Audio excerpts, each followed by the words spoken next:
Salam hər kəsə, mən biologiya müəllimi Şəms Seyidbəyli. Bugün sizə Canan müəllimi biologiya sınaqlar toplusundan bölmə 4-ün sınaq 1-in 4-cü sualının izahını verəcəm.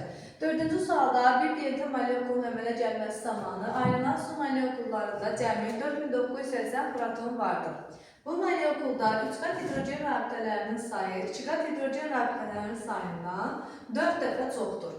Bu molekulda maksimum neçə nükleotid 4 rabitənin əmələ gəlməsində iştirak edir. Uşaqlar, biz bilirik ki, 1 mol suda 10 proton vardır. 10 proton vardır.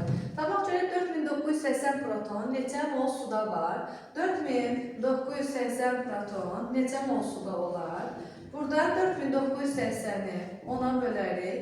Taparıq ki, 498 mol suyumuz var.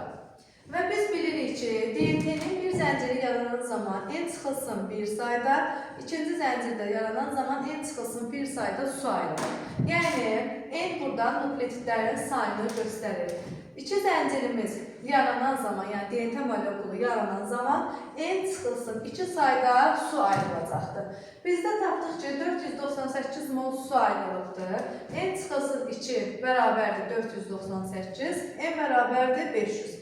Tapdıq ki, bizim DNT molekulumuzda nukleotidlərin sayı 500 ədəddir. İndi bizdən nə istəyir? Bizdən istəyir ki, 3 qat hidrogen rabitələrin sayı 2 qat hidrogen rabitələrin sayından 4 dəfə çoxdur. Gəlin biz 3 qat və yaxud da 2 qat hidrogen rabitələrin sayı nədir? Baxın uşaqlar, biz bilirik ki, 3 qat hidrogen rabitələrin sayı sitozinin yaxud da guaninin sayına bərabərdir. 2 qat hidrogen rabitələrin sayı isə adenin yaxud da timinin sayına bərabərdir.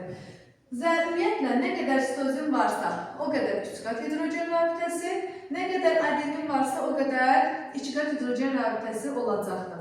Və bizdə də deyir ki, 3 qat hidrogen rabitələrin sayı, yəni bunlar, bu adenin 2 qat hidrogen rabitələrin sayından 4 dəfə çoxdur. Sitozini 4x işarə edərəm, guaninin də 4x, adenimin x, timin isə x. Bunların cəmi 4x üstəcək, 4x üstəcək, x üstəcək, x bərabərdir 500-ə. Tapdıq ki, ümumi nükleotidlərimizin sayı 500-dür. Buradan 10x bərabərdir 500, x də bərabərdir 50 gəl. X-imizi adeninlə işarə elədiyimiz üçün deməli bizdə 50 adenin, timin 50, sitozinimiz 4x olduğu üçün 4 vurulsun 50, 200 sitozin, 200 də guaninimiz olacaqdır. Və gəldik, şərtimizdə bizdən nə istəyir? Maksimum neçə nukleotid 4 rabitənin əmələ gəlməsində iştirak edir. Uşaqlar, deməli 4 rabitənin əmələ gəlməsində iştirak edər. Əgər adenin və timin zəncirin ortasında gələrsə, DNT molekulda zəncirin ortasında gələrsə, 4 rabitənin əmələ gəlməsində iştirak edir. Sitozin və guanin zəncirin əvvəlində və sonunda gələrsə, 4 rabitənin əmələ gəlməsində iştirak edəcəkdir. O zaman nə edirik? Deməli, adenin maksimum soruşluğu üçün adenin və timin zəncirin ortasında götürürük. Bu hissədədir. 100 ədəd bunlardır.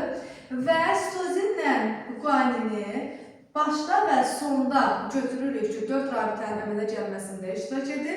Və bunları da saysaq 1, 2, 3, 4. 4 dənə də sitozin və guaninimiz isə 4 rabitənin əmələ gəlməsində iştirak etdiyi üçün 100 üstə gəlirsin 4, 104. Doğru cavabımız 104.